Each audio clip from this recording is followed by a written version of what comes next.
আসসালামু আলাইকুম সবাইকে। আশা করি সবাই ভালো আছেন। তো দোয়া করি সবাই ভালো থাকেন। তো আজকে হলো আমার সেহরি রান্না রাত্রের নায়িকা, কারণ আজকে রাত্রে আমার ম্যাডামের ভাই বোনেরা সবাই এর বাপের বাসায় আর কি রাত্রে সেহরিটা আর কি খাইব।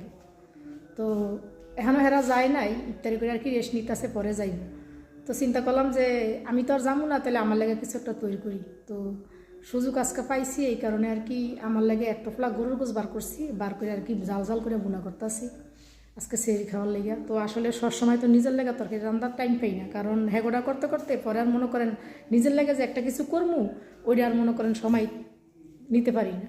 একটা কথা করে নিজের কাজের বেলা সুযোগ থাকে না, পরের কাজের বেলা সুযোগ থাকে, তাই আমার দশাটা আর কি ওরকমই হয়েছে। তো চিন্তা করলাম আজকে একটু গরুর গোছ বুনা করে খাই, জাল জাল করে একটু গরুর গোছ বুনা করতেছি।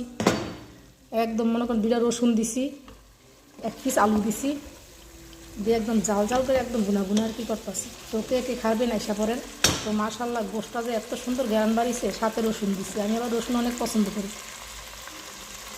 আসলে রোজার মাসটা আসলে কাজের চাপটা বেশি থাকে, এমনি তো পরের বাড়ি সবসময় কাজের চাপ থাকে, রোজার মাসটা আসলে আর কি মানে দম ফালানোর কোনো সুযোগ থাকে না। আর আজকে সারাটা দিন আমি অনেক অসুস্থ ছিলাম, তো এখানে একটু ভালো লাগতে আছে। তো চিন্তা করলাম তাহলে এই সুযোগ একটু তরকারি রান্না করি নিজের লেগে। তো আর কি অবস্থা। তো কে খাইবেন আইসা করেন, সবার দাওয়াত রইল। ভালো থাকবেন সবাই।